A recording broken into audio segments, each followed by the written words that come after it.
লোকে বলেছিল সরকারি চাকরি এত সহজ না, সময় নষ্ট করছিস, এর থেকে অন্য কিছু কর। কিন্তু মা বলেছিলেন, হাল ছাড়িস না বাবা, জেদটা ধরে রাখ, লড়াইটা কর, দেখবি সফলতা আসবেই। এমনকি একটা সময় টাকা ছিল না বলে পারিবারিক অনুষ্ঠানেও আত্মীয় স্বজনেরা তাদেরকে এড়িয়েই চলতো। আর আজ সেই ছেলেটাই সকলের সব কটাক্ষের জবাব দিয়ে পশ্চিমবঙ্গ পুলিশের সাব ইন্সপেক্টর। না, এখানেই শেষ নয়, উত্তীর্ণ হয়েছেন একে একে 3টি সরকারি চাকরির পরীক্ষায়।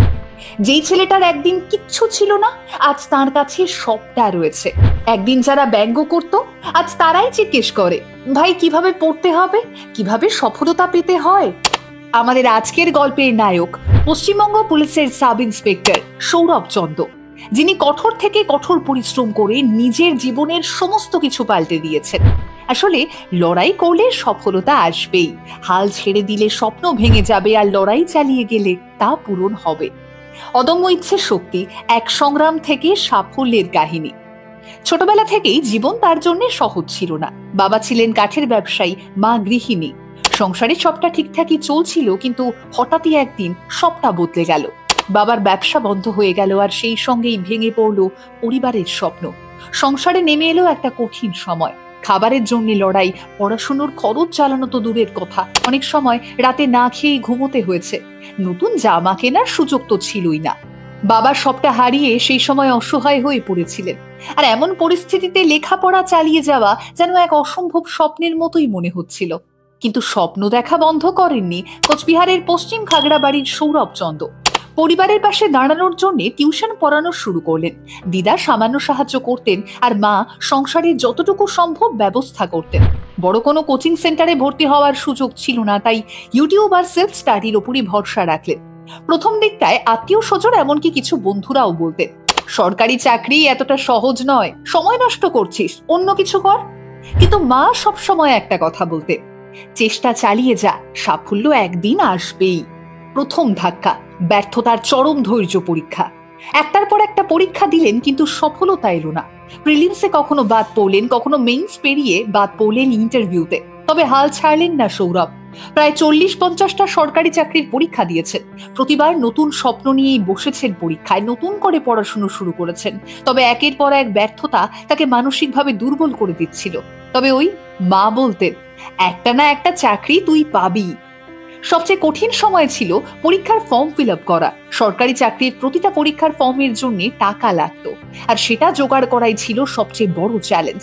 এক একটা পরীক্ষার জন্য টাকার ব্যবস্থা করতেন মা, নিজের দরকারের জিনিসপত্র বিক্রি করতেন, আর সৌরভ টিউশন পড়িয়ে যতটা পারতেন সঞ্চয় করতেন।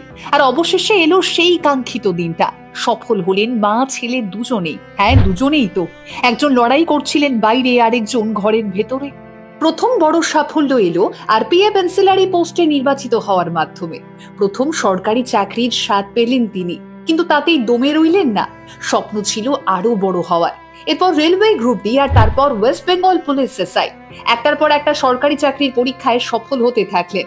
যারা একটা সময় বলতো তোর দ্বারা কিছুই হবে না, আজ তারাই বলে ও তো ছোটবেলা থেকেই মেধাবী ছিল। যারা ব্যঙ্গ করতো, আজ তারাই ডেকে জিজ্ঞেস করে কিভাবে পড়তে হয়, কিভাবে সফলতা পাওয়া যায়। তবে সৌরভ চন্দ্রর এই সফলতার আসল নায়ক কিন্তু তার মা। এই সাফল্য শুধু তার একার নয়, এক লড়াকু মায়ের সফলতা। তার মায়ের, তার পরিবারের, তাদের সকলের, যারা কোনো না কোনো ভাবে তার এই দীর্ঘ লড়াইয়ে পাশে থেকেছেন। মা সবসময় পাশে ছিলেন। যখন তিনি একের পর এক ব্যর্থতার সম্মুখীন হচ্ছিলেন, যখন চারপাশের মানুষ তাকে নিয়ে উপহাস করছিলেন, তখনও মা শুধু একটাই কথা বলেছিলেন, হাল ছাড়িস না, জেদটা ধরে রাখ, লড়াই কর, দেখবি সফলতা আসবেই। সৌরভের এই লড়াইটাই বুঝিয়ে দিয়েছে আর যারা সরকারি চাকরির জন্য প্রতিনিয়ত লড়াই চালিয়ে যাচ্ছেন, যারা একের পর এক পরীক্ষায় ব্যর্থ হচ্ছেন, কিংবা দু একবার ব্যর্থ হলে হাল ছেড়ে দিচ্ছেন, তাদের জন্য একটাই মন্ত্র, স্বপ্ন দেখতে শেখো, স্বপ্ন পূরণ করতে জানো, কঠোর পরিশ্রম করো, হাল ছেড়ো না, দেখবে সফলতা একদিন কাছে আসবেই। দ্য কোব আনটোল্ডের পক্ষ থেকে পশ্চিমবঙ্গ পুলিশের সাব ইন্সপেক্টর সৌরভ চন্দ্রর জন্য রইল অনেক শুভেচ্ছা এবং শুভকামনা। দ্য কোব আনটোল্ড প্রতিদিন মোটিভেশনাল এবং হিস্টোরিক্যাল বিভিন্ন ভিডিও দেখার জন্য অবশ্যই চোখ রাখুন আমাদের পেজে। দ্য কোব আনটোল্ড বলে আমার আপনার মতো সাধারণ মানুষদের কথা। আর তাই সাধারণদের অসাধারণ গল্প শুনতে অবশ্যই আমাদের পেজে চোখ রাখতেই হবে আপনাকে।